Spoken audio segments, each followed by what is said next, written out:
नमस्कार साथियों, incarnation classroom में आप सभी का बहुत बहुत स्वागत है।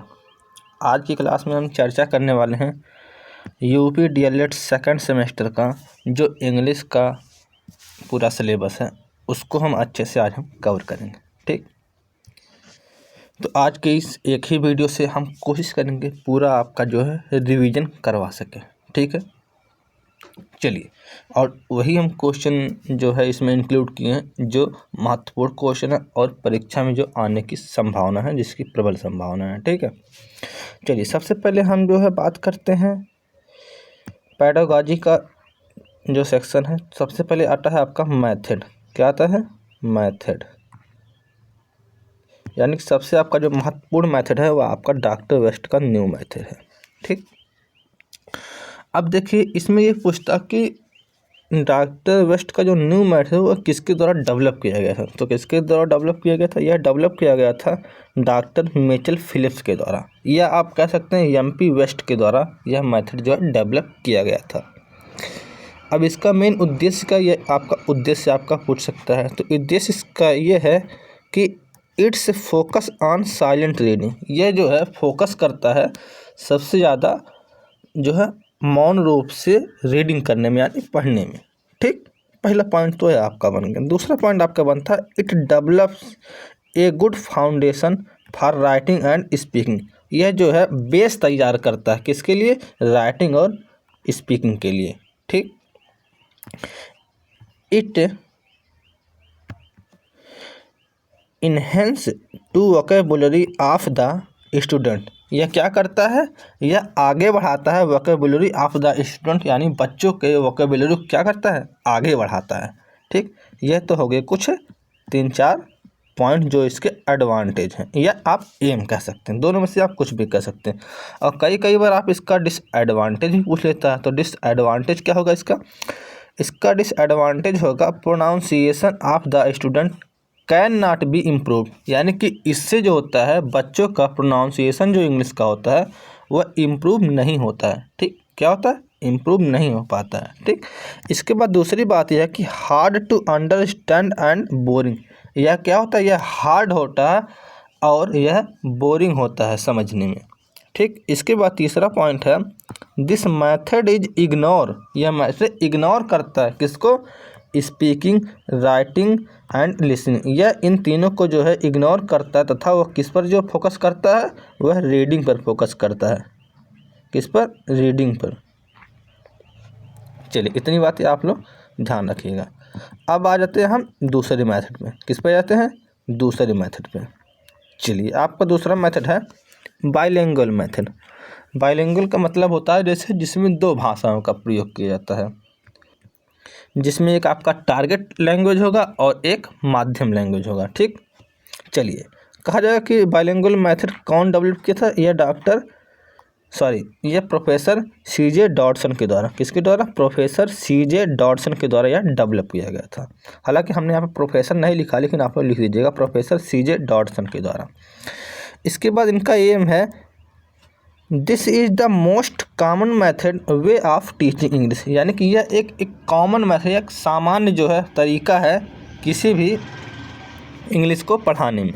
ठीक, इसके बाद दूसरी बात कहा गया कि mother tongue is use to clarify the meaning, यानी कि मदर टंग का हम यूज तब करते हैं जब किसी भी मीनिंग को क्लेरिफाई का मतलब क्या होता है? उसको जो है जैसे कोई मीनिंग कठिन होती है तो उसको अर्थ समझने में जो है अच्छे से उसका जो है हम मदर टंग का यूज करते हैं। इसके बाद तीसरी बात इसमें कही गई है कि bilingual method is a cheap, यानी कि बाइलिंगुअल मेथड एक सस्ता मेथड है। ठीक, चलिए, अब हम बात करते हैं डायरेक्ट मेथड का। किसका? Direct method. अच्छा, एक बात और ध्यान सुनिए, अगर मान लीजिए बाई चांस चाहे वो बाइलिंगुअल पूछा, चाहे वो डायरेक्ट पूछा, चाहे वो डॉक्टर वेस्ट का न्यू मेथड पूछा, या कुछ भी पूछा, अगर आपको नहीं आ रहा है इसका तो आप किसी में का उठा के आप लिख दीजिएगा, लेकिन लिख के जरूर आइएगा। ठीक,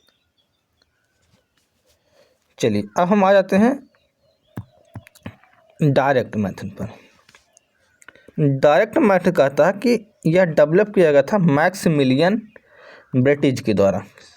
ठीक, इसका पहला पॉइंट बनता है आपका it method of other name, यानी कि इस मैथड का जो है अलग नाम क्या है, इस मैथड को हम लोग नेचुरल मैथड के नाम से भी जानते हैं। किसके नाम से? नेचुरल मेथड के नाम से भी जानते हैं। इसको हम लोग फॉर्मेशन मेथड भी हम लोग कहते हैं। ठीक, इसके बाद आपका अगला पॉइंट है इन दिस मेथड यूजिंग, इस मेथड में यूज किया जाता है ए फॉरेन लैंग्वेज, यानी कि इस मेथड में जो है फॉरेन लैंग्वेज का यूज किया। जैसे डायरेक्ट मेथड का मतलब ये है कि किसी भी बच्चे को अगर आप जो इंग्लिश सिखा रहे हैं तो आप सारी चीज़ें इंग्लिश में ही बोलें, आप उसमें किसी अन्य और भाषा का यूज नहीं करना, इसमें ये बातें कही गई है। ठीक है, और डायरेक्ट लैंग्वेज में कहने का मतलब ये होता है उसमें किसी अन्य भाषा का सहायता नहीं लिया जाता है। जो भाषा सिखानी है केवल उसी में बोलिए, उसी में जो भी कुछ करना है आपको वह करिए। ठीक, इसके बाद तीसरा पॉइंट है major focus on speaking and listening. इसमें सबसे ज़्यादा यह फोकस किया जाता है कि आप केवल टीचर की बात कही हुई सुनिए और उसको जो है बोलें, बस। इस पर जो है राइटिंग पर और जो है पढ़ने पर ध्यान नहीं दिया जाता है, बल्कि केवल जो है बस केवल आप टीचर की बात को सुने और उसको आप दोहराएं या आप उसको याद करें। ठीक, इसके बाद लास्ट पॉइंट है it is full of activity. यह जो है एक्टिविटी से यह मेथड भरा हुआ है। ठीक, इसके बाद आपका अगला आ जाता है ऑडियो वीडियो मेथड। तो ऑडियो वीडियो मेथड क्या होता है?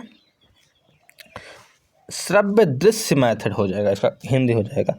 तो यह जो है इसका क्या लिखेंगे? A more effective method for English teaching, यानी कि यह इंग्लिश पढ़ाने के लिए मोर इफ़ेक्टिव मतलब सबसे ज़्यादा प्रभावशाली है। इसके बाद दूसरा पॉइंट लिखेंगे it in this method reference to both sound and pictures. यह तस्वीर और उसमें क्या होता है? साउंड मतलब आवाज़, तस्वीर और आवाज़ इसमें दोनों होता है इस मेथड में। ठीक, ऑडियो वीडियो मेथड का एग्जाम्पल जो है जैसे आपका सिनेमा, टेलीविज़न, रेडियो, ये सब आपका जो क्या हो जाएगा? यह सब ऑडियो वीडियो मेथड का क्या हो जाएगा? एक एग्जाम्पल या उदाहरण आप लिख सकते हैं। ठीक, या आप कंप्यूटर भी लिख सकते हैं। क्या? कंप्यूटर।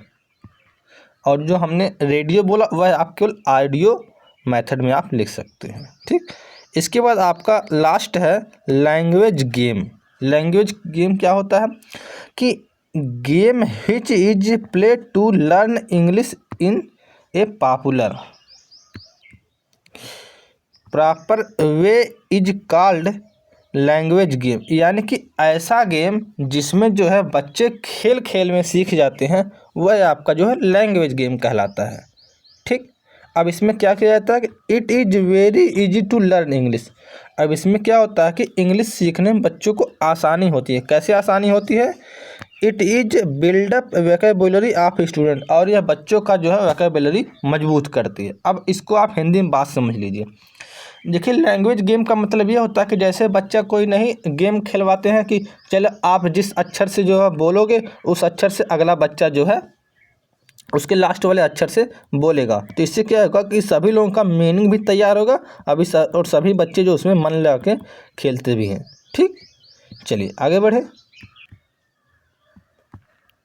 आगे आपका हो जाएगा ये आपका पैडागॉजी वाला मामला ख़त्म। ठीक, और हमने केवल वही लिखा है जो जो आपके लिए महत्वपूर्ण है। चलिए अब आपका आएगा डे नेम, यानी कि दिनों के नाम।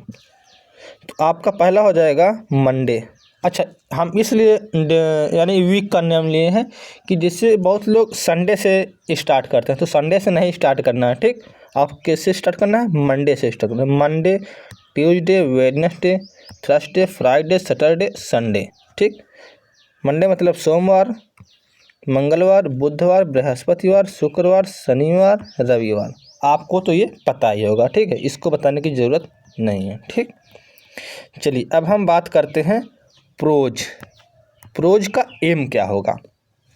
तो प्रोज हम लोग क्यों पढ़ते हैं? To the develop the students imagination. Imagination का मतलब होता है आत्मसात करने की, एंड लव्स द नेचर, और वह प्रकृति से प्रेम करता है। पहली बात। दूसरी बात आप यह लिख सकते हैं to build up their the characters. वह जो है चरित्र को, बच्चे के चरित्र को निर्माण करती है। अच्छा, तीसरी बात आप क्या लिख सकते हैं, टू डेवलप द वोकैबुलरी, तथा आप इसके पढ़ने से आपका क्या होगा, वोकैबुलरी यानी कि शब्दकोश मजबूत होगा। ठीक, अब हम बढ़ते हैं आगे। आगे आपका हो जाएगा पोइट्री। क्या हो जाएगा, पोइट्री। अब पोइट्री का क्या एम होता है, to create interest for English literature, यह बच्चों का जो है इंटरेस्ट बनाता है इंग्लिश के साहित्य में। ठीक है, इसके बाद दूसरा पॉइंट है to enable understand concept of poem, यह पोएम यानी कि कविताओं के कंसेप्ट को जो है क्या करता है, समझने में सहायता प्रदान करता है।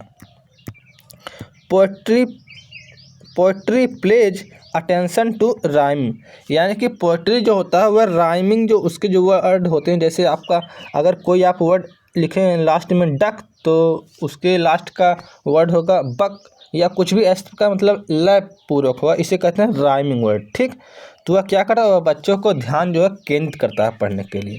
ठीक, अब यहाँ से हम देखेंगे ग्रामर। अब देखिए नाउन पूछा, नाउन क्या होता है, नाउन तो आप सभी लोगों को पता होगा, नाउन की परिभाषा और उदाहरण। A noun is the name of person, place और थिंग इज कॉल्ड नाउन, किसी भी व्यक्ति, वस्तु, स्थान अथवा भाव के नाम को संज्ञा कहते हैं। ठीक, तो इसका आपका एग्जाम्पल हो जाएगा राम, प्रयागराज, ETC, या आप कुछ भी लिख सकते हैं, सोहन, आप किसी प्लेस का नाम लिख सकते हैं, आगरा।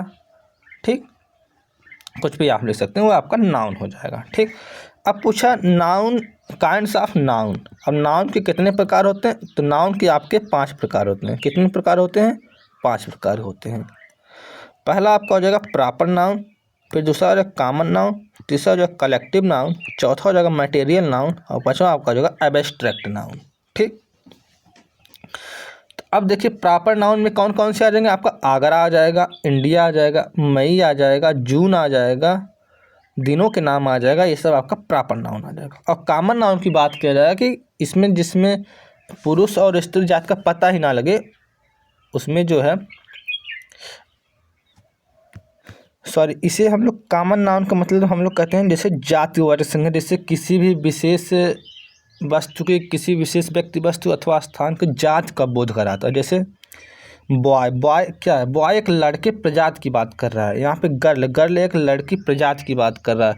चाहे आप जो नदी लिख लें, क्या रिवर लिख लें, रिवर आपका हो जाएगा, तो यह क्या एक पूरे नदी समूह का जो बात करेगा। ठीक, फिर इसके बाद आपका कलेक्टिव नाउन जो हो जाएगा, कलेक्टिव नाउन का मतलब होता है समूहवाचक संज्ञा, जिससे हम लोग, जिसका उदाहरण हो जाएगा आपका टीम हो जाएगा, क्लास हो जाएगा, क्राउड हो जाएगा, आर्मी हो जाएगा, इस सब का कलेक्टिव नाउन का एग्जाम्पल हो जाएगा।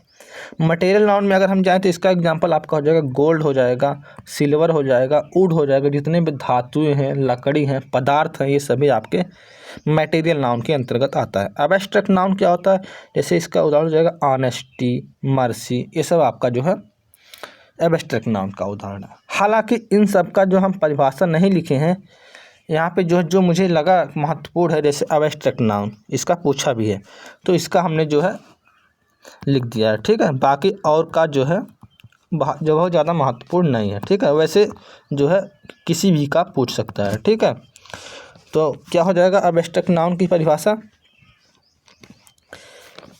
द नाउन विच डिनोट्स, या a noun which denotes feeling, क्या होता है इसमें फीलिंग, और क्या होता है quality, is called abstract noun, यानी कि ऐसा नाउन जिसमें फीलिंग, क्वालिटी पता चलता हो, वह आपका एब्स्ट्रैक्ट नाउन कहलाता है। ठीक, तो इसका उदाहरण यहाँ पे है ही है, हॉनेस्टी, मर्सी, ये सब इसका एग्जाम्पल आपका हो जाएगा। अब इसके बाद हम देखते हैं अगला जो है नंबर। क्या होता है नंबर, मतलब होता है वचन। तो नंबर कितने होते हैं, नंबर इंग्लिश में 2 होते हैं, एक आपका सिंगुलर नंबर, एक आपका प्लूरल नंबर। तो सिंगुलर नंबर में जैसे बॉय, गर्ल, पेन, ये सब आपका हो जाएगा, और प्लूरल नंबर में वही आपका, तो जैसे बॉयज हो जाएगा, गर्ल्स हो जाएगा, पेन्स हो जाएगा, उसमें यस या ईएस लगा के बहुवचन बना देंगे। ठीक, अच्छा, जिस शब्द के अंत में ओ, x, CH, SH, SS, S ऐसे शब्द हो या जेड हो, तो उसमें ES लगा के बहुवचन बनाते हैं। ठीक, हालांकि ऐसे बहुत सारे और नियम हैं, जैसे आपका फैमिली हुआ MILY, तो अब इसका बहुवचन बनाने समय Y हटा कर IES जोड़ते हैं। ठीक है, तब आपका फैमिली होता है। तो हालांकि बहुत सारे नियम हैं, तो जितना हमें लगा वो हम बता दिए, जो आपको यानी कि प्रश्न आने की संभावना है। हालांकि फैमिली एक बार पूछा भी गया था। ठीक है, तो चलिए आगे बढ़ते हैं। जेंडर कितने होते हैं? जेंडर आपके 4 प्रकार के होते हैं। There are 4 types of gender in English language. ठीक, पहला आपका हो जाएगा मैस्कुलिन जेंडर, दूसरा हो जाएगा फेमिनिन जेंडर, तीसरा हो जाएगा कॉमन जेंडर, चौथा हो जाएगा न्यूट्रल जेंडर। अब देखिए, मैस्कुलिन जेंडर को पुल्लिंगलिंग कहते हैं, जिसका उदाहरण हो जाएगा बॉय, किंग, फादर। और फेमिनिन जेंडर का क्या हो जाएगा? Girls, mother. और कॉमन जेंडर क्या हो जाएगा? जैसे फ्रेंड्स हो जाएंगे, जिसमें ये पता ना लगे कि ये लड़की है या लड़का है। फिर टीचर हो जाएंगे, या किसी भी पद का नाम हो गया, वह आप कॉमन जेंडर के अंतर्गत आ जाएगा। और न्यूट्रल जेंडर के अंदर अगर आपका जो है, जैसे आपका पेन आ जाएगा, एप्पल आ जाएगा, बुक आ जाएगा, ये सब आपका जो है न्यूट्रल जेंडर के अंतर्गत आता है। ठीक, अच्छा, इसका अगर मान लीजिए कोई भी परिभाषा पूछ ले कि मैस्कुलिन जेंडर किसे कहते हैं। ठीक, तो आप क्या लिखेंगे? ऐसे आप लिख दीजिएगा, masculine gender is a word which is denotes any person is called masculine gender. यानी कि मैस्कुलिन जेंडर उसे कहते हैं जिससे हमें किसी भी पुरुष का बोध होता है। क्या होता है? पुरुष जात का बोध होता है, वह आपका मैस्कुलिन जेंडर कहलाता है। इसी प्रकार आप किसी भी का आप लिख सकते हैं। ठीक है, चलिए अब आगे बढ़ते हैं। आगे आपका है प्रोनाउन। क्या है? प्रोनाउन। प्रोनाउन में क्या है? प्रोनाउन की परिभाषा पूछता है और उदाहरण पूछता है। तो प्रोनाउन NOUN यहाँ पर हो जाएगा। Pronoun is a word which is used in place of a noun. यानी कि प्रोनाउन उसे कहते हैं जो नाउन के स्थान पे प्रयोग किया जाता है। जैसे आपका ही, सी, दे, आई, वी, सी, इट, ये सब क्या है? ये सब आपके प्रोनाउन के एग्जाम्पल हैं। ठीक, चलिए आगे बढ़ें। अब देखिए, यहाँ पे सबसे महत्वपूर्ण है आर्टिकल। क्या हो जाएगा? आर्टिकल। देखिए, यहाँ पे जितना भी हम लिखे सब महत्वपूर्ण है, कोई भी इसको ऐसा नहीं है कि इसमें से कोई छोड़ने वाली बात नहीं। ठीक है, आर्टिकल आपके कितने होते हैं? 3 होते हैं। A and the. ए का प्रयोग, इसका प्रयोग किसी एक वस्तु को प्रदर्शित करने के लिए करते हैं, जैसे ए पेन, ए गुआवा। गुआवा मतलब होता है अमरूद। ठीक है, और यह काउंटेबल नाउन के पहले करते हैं। ठीक है, और एन का प्रयोग इसका भी हिंदी स्वर के होने से होने वाले उच्चारण शब्द से पहले करते हैं। जैसे आपका हिंदी स्वर से जो उच्चारण होता है, कैसे? जैसे हॉनेस्टी है ना, तो यहाँ पे इसका उच्चारण हो जाएगा ऑनेस्टी होगा। तो यहाँ इसके पहले क्या प्रयोग करेंगे? एन। यहाँ पे देखिए आवर है ना, तो आवर के पहले क्या लिखेंगे? एन, जो यानी कि हिंदी स्वर के उच्चारण से शुरू होता है जो शब्द। ऐसा नहीं है कि इंग्लिश दिया तो इंग्लिश के हिसाब से नहीं, इंग्लिश के हिसाब से नहीं, बल्कि वो हिंदी वाले उच्चारण के हिसाब से होगा। ठीक, चलिए अब हम आगे देखते हैं दा का प्रयोग। दा किसी स्पेशल नाउन के पहले प्रयोग करते हैं। जैसे आपका स्पेशल नाउन क्या आपका हो जाएगा? The world. वर्ल्ड क्या है? एक संसार है, तो इसके पहले दा का प्रयोग करें। द सन, सूरज एक ही है, उसके पहले दा का प्रयोग करेंगे। The earth, the Ramayana. तो किसी प्रसिद्ध स्मारक, नदियाँ, समुद्र, महासागर, पर्वत श्रृंखला, धार्मिक ग्रंथ, पत्रिका अथवा देश के नाम के पहले दा का प्रयोग करते हैं। ठीक, इतनी बातें याद रहेंगी तो आप कहेंगे हाँ बिल्कुल। चलिए, समझ में आ रही है तो वीडियो को लाइक करिएगा और चैनल को सब्सक्राइब करिएगा। ठीक है, चलिए आगे बढ़ते हैं। अब यहाँ पे है 14 नंबर है active voice and passive voice. अब यह भी एक क्वेश्चन यहाँ से भी आता है, एक्टिव वॉइस से, पैसिव वॉइस से। अब देखिए, एक्टिव वॉइस, पैसिव वॉइस और डायरेक्ट और इनडायरेक्ट, ये दोनों इतना बड़ा बड़ा टॉपिक, ये तो खुद ही 1-1 घंटा ले लेगा पूरा अगर समझाए तो। लेकिन फिर भी हम जो उदाहरण जो लिए हैं इसके हिसाब से आपको हम समझा देंगे। ठीक है, थोड़ा सा चलिए, नियम क्या कहता है देखिए। एक्टिव वॉइस जो रहेगा ये इस फॉर्मेट रहेगा, subject plus helping verb plus main verb plus object, इस रूम में आपका रहेगा। लेकिन अगर हम पैसिव वॉइस की बात करेंगे तो ये आपका जो है object plus helping verb plus verb का third form plus by plus subject, इस रूप में आपका रहेगा। ठीक, तो सबसे पहले हम देख लेते हैं, एक एग्जाम्पल है, ही रिसीव्स ए लेटर, यानी कि वह एक पत्र प्राप्त किया। यह आपका क्या है, एक्टिव वॉइस में। तो हम क्या करते हैं, सबसे पहले पैसिव वॉइस बनाते समय बात ध्यान से सुनिएगा, सब्जेक्ट को हम ऑब्जेक्ट बना लेते हैं तथा हेल्पिंग वर्ब लगाते हैं तथा मेन वर्ब का थर्ड रूप लगाते हैं और बाई के साथ जो है सब्जेक्ट को जोड़ देते हैं। ठीक, चलिए तो सबसे पहले क्या करेंगे, ये आपका सब्जेक्ट है तो सब्जेक्ट को क्या करेंगे हम, ये हम ऑब्जेक्ट की जगह लिखेंगे। जैसे यहाँ पे हमने सब्जेक्ट की जगह देखिए हमने क्या लिखा है, यहाँ पे देखिए सब्जेक्ट है तो हमने यहाँ पे देखिए ऑब्जेक्ट लिख दिया, यहाँ पे ऑब्जेक्ट है तो हमने सब्जेक्ट लिख दिया, यानी कि ऑब्जेक्ट सब्जेक्ट आपस में बदल जाता है। तो हम क्या करेंगे, यहाँ पे ही है तो यहाँ पे जो है हम लोग ही को जो है यहाँ से हटा के जो है ऑब्जेक्ट वाला जो है यहाँ सबसे पहले लिखेंगे। तो हम लोग क्या लिखेंगे, ए लेटर, सबसे पहले यहाँ पे इसको उठा के यहाँ लिखेंगे ए लेटर, फिर इसके बाद हेल्पिंग वर्ब इज, फिर इसके बाद मेन वर्ब रिसीव्ड, इसका क्योंकि थर्ड फॉर्म लगेगा हमेशा, बाई, और ही का क्या हो जाएगा, ही का हिम आपका हो जाएगा यहाँ पे। ठीक, इस प्रकार करेंगे। फिर आपका अगला उदाहरण हम देखेंगे, सी विल हेल्प अस, यानी कि वह उसकी सहायता करेगा या वह उसकी सहायता करेगी, क्योंकि ये जो है स्त्रीलिंग है। ठीक, तो इसका हम क्या करें, आज का क्या हो जाएगा वी, और वेल का क्या हो जाएगा सेल, क्यों हो जाएगा, क्योंकि आई वी के साथ सेल का प्रयोग होता है, इसके और अन्य के साथ विल का प्रयोग होता है। ठीक, तो वी सेल बी, हेल्प का हेल्प्ड बाई, फिर इसके बाद सी का हर, ये आपका हो जाएगा पैसिव वॉइस में। इसके बाद हम अगला एग्जाम्पल देखते हैं। चलिए अगला एग्जाम्पल आपका हो जाएगा, ही स्टोल माई बुक। अब इसका क्या होगा, माई बुक, माई बुक भाई, अब ये वाली चीज़ सबसे पहले हम लिखेंगे, फिर इसके बाद हेल्पिंग वर्ब वाज लगाएंगे, फिर इसके बाद स्टोल का हो जाएगा स्टोलन, क्योंकि थर्ड फॉर्म लगाना, फिर बाई हिम। ठीक, इसके बाद अगला उदाहरण, Rita does not write a letter. अब हम क्या करेंगे, ए लेटर इज लगा देंगे, इसके बाद नॉट रिटन बाई रीता। क्या आपको समझ में आया? अगर समझ में आया तो वीडियो को लाइक कर दीजिएगा। चलिए, और नहीं समझ में आ रहा तब कोई बात नहीं, क्योंकि अब उतना डिटेल्स तो हम करवा नहीं पाएंगे, क्योंकि ये परीक्षा नज़दीक आ गया है, तो उतना डीपली जो है हम नहीं करवा पाएंगे। ठीक है, बाकी और लोग भी करवा रहे हैं, वहाँ से भी आप देख सकते हैं। ठीक, चलिए आगे बढ़ते हैं।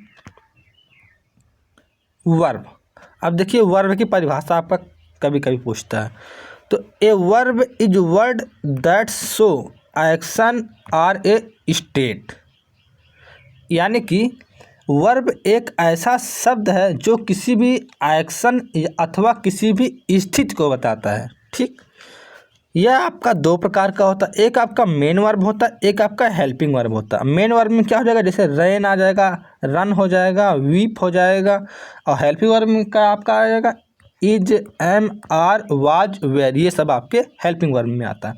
अच्छा, एक चीज़ और हम यहीं बता देते हैं, पता नहीं हम उसमें नोट्स में लिखें कि नहीं, आगे कि नहीं लिखें, हमको इस टाइम ध्यान आ गया। एक आता है आपका एडजेक्टिव का, एडजेक्टिव का आपका परिभाषा पूछता है और एग्जाम्पल पूछता है।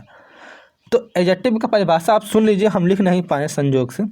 तो adjective is a word hitch is a qualify of a noun और प्रोनाउन, यानी कि एडजेक्टिव एक वर्ड है जो नाउन और प्रोनाउन को क्वालिफाई करता है। ठीक, या उसकी विशेषता को बताता है। तो अब इसका एग्जाम्पल क्या हो जाएगा, एग्जाम्पल सुनिएगा, जैसे he is a good boy, good boy. अब देखिए ये क्या, ये एक नाउन है बॉय, तो क्या क्या ये इसको जो है विशेषता बतला रहा है। ठीक, तो यह गुड क्या है, यह इसका विशेषता बतला रहा है, यानी गुड क्या आपका हो जाएगा, गुड आपका हो जाएगा एडजेक्टिव हो जाएगा। ठीक, क्या बात समझ में आई? चलिए आगे बढ़ते हैं। अब अगला आपका हो जाता है डिग्री। क्या हो जाता है, डिग्री। तो डिग्री में आपका 3 डिग्रियाँ होती हैं, एक आपका पॉजिटिव डिग्री, एक आपका कंपैरेटिव डिग्री, और तीसरा आपका सुपरलेटिव डिग्री। ठीक, तो इसका प्रयोग में देखिए कैसे होता है, एज स्पेस, फिर इसके बाद एज, बीच में कोई शब्द आपका आएगा। ठीक, और कंपैरेटिव डिग्री में क्या होता है, किसी भी शब्द के लास्ट में ई आर जोड़ के फिर प्लस दैन लगाएंगे, यानी किसी एक दूसरे व्यक्ति से कंपेरिजन करेंगे, तुलना करेंगे। और सुपरलेटिव डिग्री में क्या होता है कि दा लगा के उसमें ई एस टी जोड़ देते हैं या एम ओ एस टी यानी मोस्ट जोड़ देते हैं, तो वो सबसे सुपरलेटिव डिग्री बन जाता है। ठीक, अब जैसे देखिए हमने यहाँ बनाया है, गुड का क्या हो जाएगा, गुड का हो जाएगा बेटर, ये आपका पॉजिटिव डिग्री, ये आपका जो है कंपैरेटिव डिग्री, ये आपका सुपरलेटिव डिग्री आपका हो जाएगा। गुड बेटर बेस्ट आपका हो जाएगा। फिर स्मॉल का क्या हो जाएगा, स्मॉल स्मॉलर स्मॉलेस्ट हो जाएगा। ब्यूटीफुल का क्या हो जाएगा, ब्यूटीफुल, फिर इसके बाद मोर ब्यूटीफुल, इसके बाद मोस्ट ब्यूटीफुल इसका हो जाएगा। ठीक, इसके बाद हम चलिए एग्जाम्पल कुछ चेंज करके आप लोगों को दिखा देते हैं कैसे चेंज करना है। ठीक,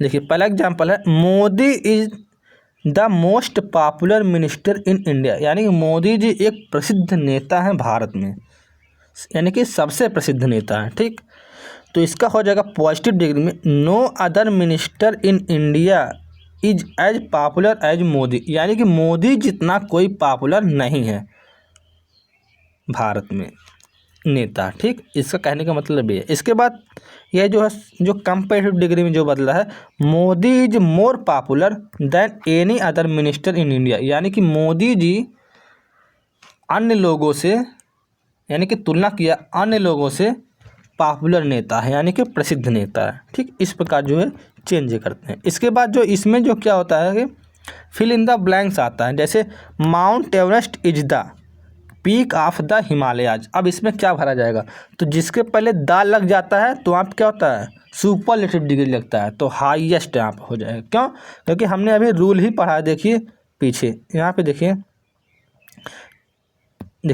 दा लग गया ना, ई एस टी हाईएस्ट, कोई भी चीज़ लगेगा उसके पहले हमेशा दा लगेगा। ठीक, चलिए सुपर डिग्री के पहले हमेशा क्या लगता है, दा का प्रयोग होता है।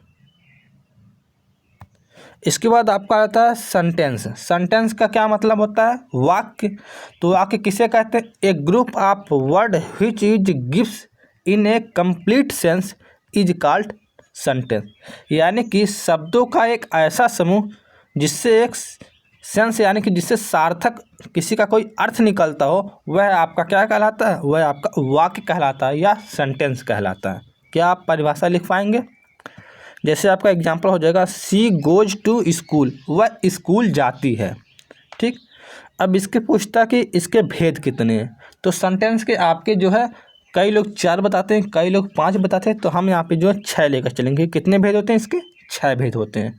ठीक, कौन कौन से होते हैं आपके, assertive sentence, negative sentence, interrogative sentence, imperative sentence, exclamatory sentence, optative sentence. ठीक, बात आपको समझ में आई, इतने जो है आपके सेंटेंस होते हैं। उस तरह तो मूलतः आपके 4 ही होते हैं। कौन कौन से, एक साधारण हो जाएगा, एक सेकंड, एक आपका साधारण हो जाएगा, एक नकारात्मक हो जाएगा, एक आपका प्रश्नवाचक हो जाएगा। ठीक, एक आपका आज्ञावाचक हो जाएगा। यही आपका चारों इस तरह मेन रूप से होता है। लेकिन ये विस्मयादि बोधक और इच्छावाचक ये दोनों नहीं होता। लेकिन जो आपको केवल कितना लिखना है, आपको 6 लिखना है। ठीक, एग्जाम में। चलिए आगे बढ़ते हैं। आगे आपका हो जाएगा structure of classification of sentence, यानी कि जो है स्ट्रक्चर के आधार पे सेंटेंस कितने प्रकार के, स्ट्रक्चर के आधार पे जो सेंटेंस 3 प्रकार के होते हैं। एक आपका सिंपल सेंटेंस, दूसरा कंपाउंड सेंटेंस, तीसरा कॉम्प्लेक्स सेंटेंस। ये आपके सेंटेंस 3 प्रकार के होते हैं। ठीक, अब इसके बाद आपका आ जाता है प्रीपोजिशन। प्रीपोजिशन जिसको हर बार पूछता ही पूछना, और आएगा इस बार भी आएगा। जैसे प्रीपोजिशन में क्या होता है, इन होता है, ऑन होता है, अबव होता है, विद होता है, फ्रॉम होता है, इनटू होता है, ऑफ होता है। इसका प्रयोग हम कहाँ कहाँ करते हैं, जैसे आपका पहला एग्जाम्पल लिए, वी स्टडी एट नाइट। अब यहाँ पे एट क्या है, एट एक प्रीपोजिशन है। पूछेगा ऐसे स्पेस दे देगा कि इसमें से कौन सा प्रीपोजिशन लगेगा, तो आपका अतिलग्न पूछता है। इसके बाद दूसरा उदाहरण है, we went to school at noon, क्योंकि नून क्या होता है, यानी कि दोपहर। दोपहर के पहले हम लोग समय के पहले क्या लगाते हैं, एट का प्रयोग करते हैं। इसके बाद तीसरा example, I live in India, यानी किसी के अंदर अगर हम रहते हैं, जैसे देश क्या एक भूमि है तो उसके हम लोग अंदर रहते हैं, तो क्या है, भूमि के अंदर मतलब नीचे नहीं, यानी धरातल पे ही रहते हैं, तो एक बॉर्डर लाइन नहीं होता है भारत देश का एक ऐसे कुछ करके। तो इसी के बीच में हम लोग रहते हैं ना, तो ये आपका हो जाएगा यहाँ पे इन का प्रयोग हो जाएगा। ठीक, चलिए अभी हम आगे और एग्जाम्पल करके आप लोगों को दिखाते हैं। ठीक, देखिए इनका प्रयोग हम लोग कहाँ कहाँ करते हैं, जैसे इन 2019, इन मार्च, इन समर, यानी कि अवधि बताने के पहले हम लोग इनका प्रयोग करते हैं। ठीक, इसके बाद इनटू का प्रयोग अवस्था परिवर्तन करने के लिए कहते हैं। जैसे मिल्क टर्न्ड, मिल्क क्या हो गया, टर्ड इनटू कर्ड, यानी कि जो है दूध जो है दही में कन्वर्ट हो गया या बदल गया। तो हम लोग यहाँ पे किसका प्रयोग करेंगे, यहाँ पे इनटू का प्रयोग करेंगे।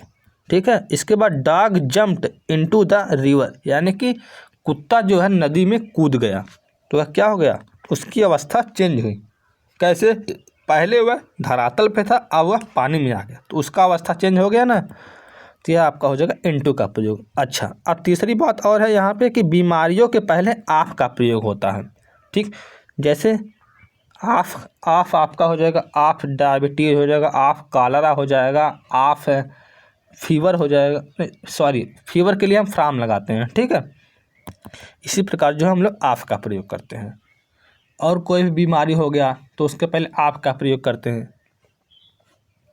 जैसे मैं पीड़ित हूँ तो उसके पहले आप लगाएंगे, आप है दिस डिजीज, यानी कि इस रोग से मैं पीड़ित हूँ। ठीक है, इसके बाद दो लोगों के बीच की तुलना होती है तो वहाँ पे हम लोग क्या कराते हैं, बिटवीन का प्रयोग करते हैं।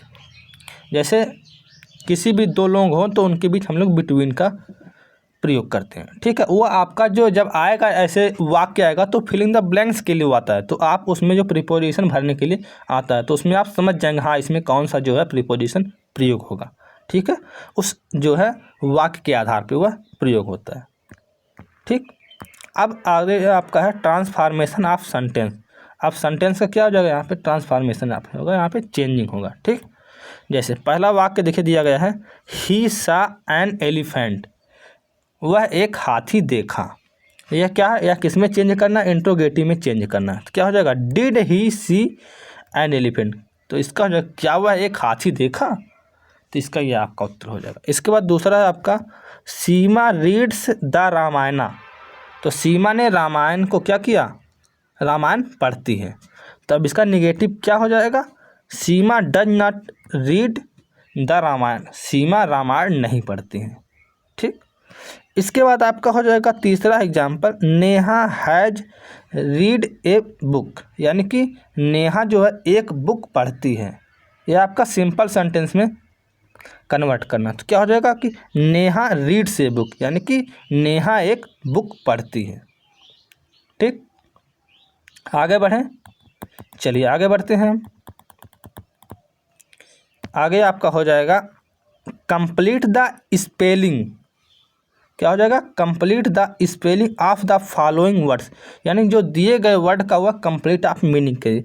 इसी प्रकार आपका देखिए दिया रहेगा जो है मीनिंग, तो आपको उसको क्या करना है, बीच बीच में अक्षर जो फिल करना है, कौन कौन सा अक्षर भरा जाएगा। ठीक, तो जैसे आपका देखिए क्या हो जाएगा, पहले में आपका यहाँ पे HAND हो जाएगा, ND, इसके बाद क्या हैंड क्राफ्ट चीफ आपका हो जाएगा। ठीक, हैंड करे चीफ आपका हो जाएगा। इसके बाद दूसरा आपका हो जाएगा P से है तो आपका यहाँ पे हो जाएगा न्यूमोनिया, देखिए हमने यहाँ पे देखिए लिख दिया पूरा न्यूमोनिया, यहाँ पे देखिए अल्फ़ाबेट होगा, क्या होगा, अल्फ़ाबेट हो जाएगा। ठीक है, फिर यहाँ पे हो जाएगा आपका रिएक्शन हो जाएगा। ठीक है, फिर यहाँ पे इंस्ट्रक्शन हो जाएगा, फिर आपका यहाँ पे हो जाएगा सेंटेंस हो जाएगा। इन सभी लोगों को, इन सभी चीज़ों को आपको जो है इसको जो है अपने हिसाब से अच्छे से करना है। ऐसा नहीं है कोई आप और भी शब्द बना के आप जो है कोई और भी वर्ड भर के आप एक नया शब्द भी आप तब भी बना सकते हैं। ठीक है, लेकिन उसका कोई ना कोई अर्थ निकलना चाहिए। ठीक, जो आपको पता हो जिसका मीनिंग। ठीक है, और अगर नहीं आ रहा है कोई मीनिंग तब भी आप कुछ ना कुछ भर दीजिएगा, क्योंकि जो है कुछ छोड़ के मत देगा तो कोई ना कोई तो मीनिंग होता ही होगा, है ना, इसलिए कह रहे हैं। इसके बाद आपका 21वां है एप्लीकेशन। क्या है, एप्लीकेशन, एक आपका एप्लीकेशन आता है, तो write a letter to your friends invitation him to attend your brothers marriage, यानी कि आप अपने भाई के लिए शादी में अपने मित्र को इनवाइट करिए। इस प्रकार वह जो है पत्र ऐसा लिखना है, तो हम लोग कैसे लिखेंगे, पत्र ऐसे लिखेंगे डियर हम अपने मित्र का नाम लिखेंगे, जैसे डियर ज्ञान प्रकाश, फिर इधर लिखेंगे उनका पता, राजे सुल्तानपुर अम्बेडकर नगर यूपी, उनका यहाँ पे हम पता लिखेंगे। इसके बाद लिखेंगे आई एम फाइन, मैं बहुत अच्छा हूँ, एंड होप यानी कि आप भी अच्छे होंगे, सेम फ्राम यू यानी कि आप भी मेरे तरह अच्छा होंगे। My brother's marriage is going to be held, मेरे भाई की शादी जो है तय हो गई है 8 मई 2025 को। तो आई रिक्वेस्ट टू यू, मैं आपसे आई रिक्वेस्ट यू, आपसे प्रार्थना है, टू अटेंड द वेडिंग, आप शादी में अटेंड कीजिए। The function will be held, हमारा फंक्शन जो स्थित रहेगा at the Aditya marriage hall, यानी कि आदित्य मैरिज हॉल में स्थित रहेगा इन अम्बेडकर नगर, यानी कि इस प्लेस का हमने नाम बता दिया इस प्रकार। ठीक है, फिर इसके बाद हम क्या कहेंगे, फिर इसके बाद कहेंगे I hope you will attend the function, हमें उम्मीद है कि आप जो फंक्शन में क्या करेंगे, उपस्थित होंगे या अटेंड करेंगे। इसके बाद हम यहाँ पे लिखेंगे योर फ्रेंड्स। अब देखिए यहाँ पे हमने नाम देखिए नहीं लिखा है, क्यों नहीं लिखा, क्योंकि जो है कई बार जो है उसमें कह देता है कि जो नाम नहीं लिखना, तो हमने क्या लिखना है, योर फ्रेंड्स XYZ, हमने यहाँ पे नाम नहीं लिखा अपना। इसके बाद आप यहाँ पे डेट जो है डाल दिए हैं, जिस डेट में हम लिखे हैं। अगर आप जो है परीक्षा हॉल में लिखेंगे तो आप जो है मतलब जिस दिन परीक्षा आप देंगे आप वह वाली डेट आप लिख देंगे। ठीक, अगर आप 4 तारीख को परीक्षा देंगे तो आप 4 तारीख लिखिएगा, 5 तारीख को देंगे तो 5 तारीख, जो भी डेट आपकी होगी। ठीक, चलिए अब ये आपका हो गया एप्लीकेशन। अब एक चीज़ और इसमें देखिए छूट रहा है, नरेशन। क्या नरेशन से भी आपका एक क्वेश्चन आता है। तो देखिए नरेशन में क्या चीज़ होता है, पहले एक आपका एग्जाम्पल हम देख के पहले समझाते हैं, फिर इसके बाद बताते हैं कैसे क्या इसमें होता है।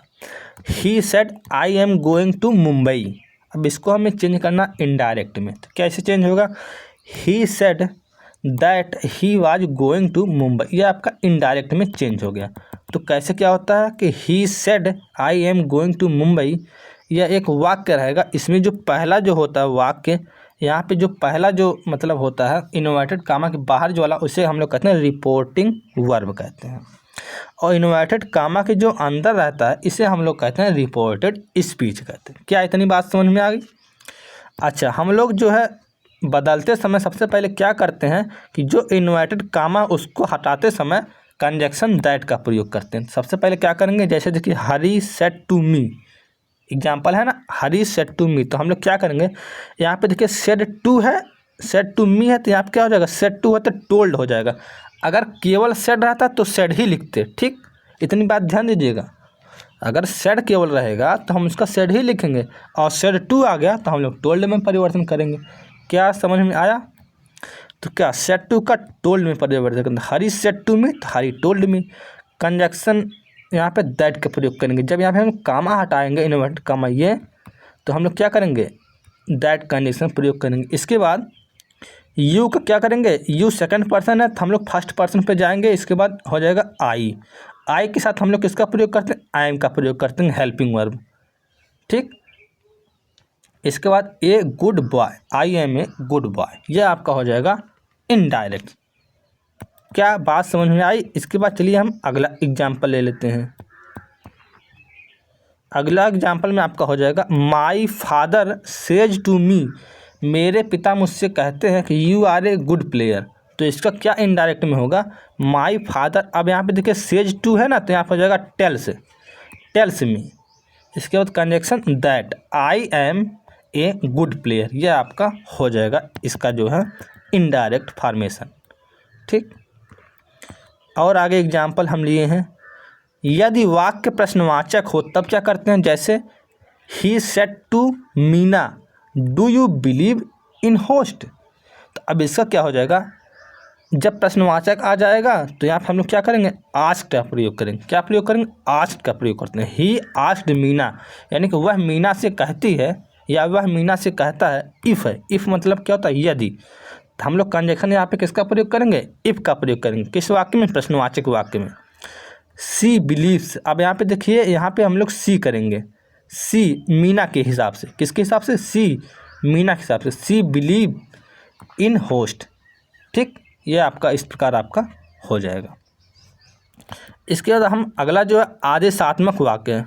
कैसा? आदेशात्मक यानी कि आज्ञा सूचक। इसको हम लोग कैसे करेंगे? तो the teacher said to us, teacher हमसे कहते हैं stand up on your benches, यानी कि अपने सीट पे खड़े हो जाओ।